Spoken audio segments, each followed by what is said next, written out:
Hi, I'm Rick. This is going to form part of a series of clips that I'm doing because I'm investigating how to resolve high-speed wobble. This little clip will be just based around how to remove the front wheel. First, you need to put the bike on the centre stand and support the front of the bike because you'll find the weight of the bike pushes the bike forward.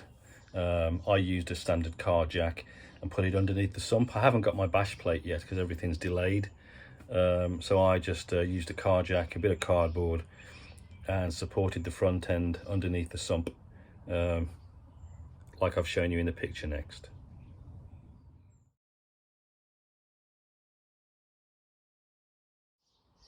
Let's start. Remove the front wheel, get the calipers off, then the wheel off.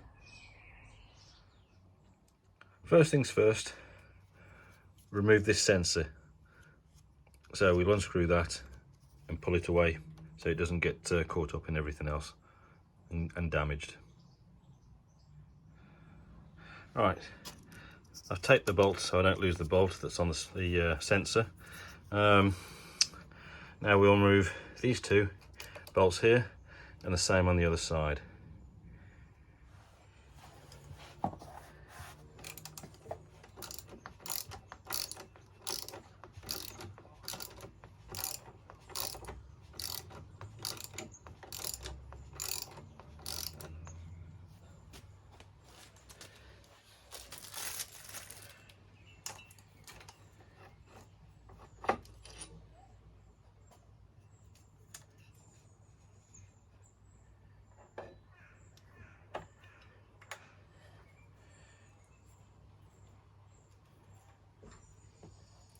Now, to stop the, I don't know what they're like on this 1290, but on the Tiger, when you did this, all the brake pads will start moving and possibly fall out.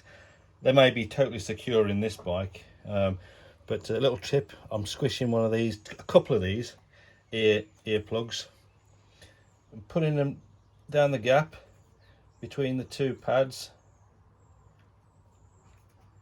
and hopefully, I'll get there in a minute.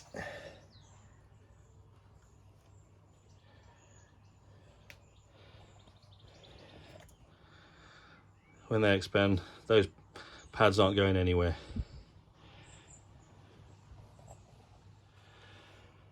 Right, both calipers are off. I had to use a rattle gun to get these bolts out because this tool was completely inadequate. They were absolutely solid to remove, just to bear in mind. Okay, they're away from the bike. You've got the sensor off the bike, that's off the other side. Your pads are still intact in their positions. The only thing we've got to do next is loosen this bolt off by a few turns, then loosen the two bolts that are underneath.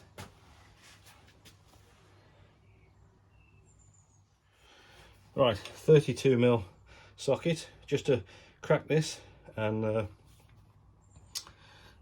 loosen it off.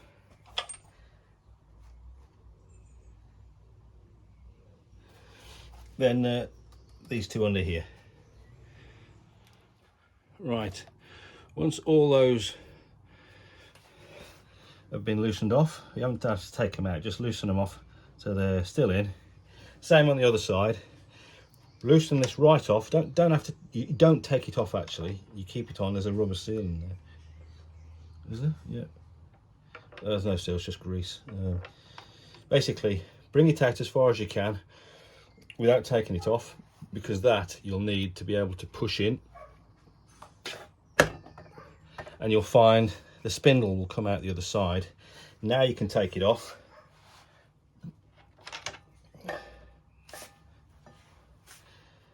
And then pull the spindle out from the other side, because there it is. Right, that's one spindle out.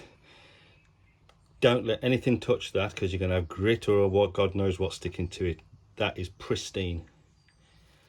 Little tip, nice clean carrier bag, put your spindle in, no grit's going to get on that. Now, I should be able to just take this wheel out. Ah, there we go.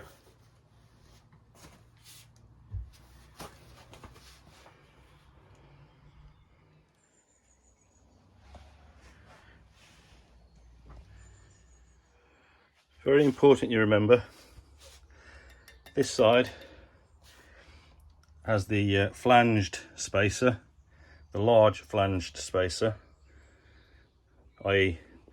the left side of the bike wheel, and the other side is pretty much a flat spacer. If they ever fall out,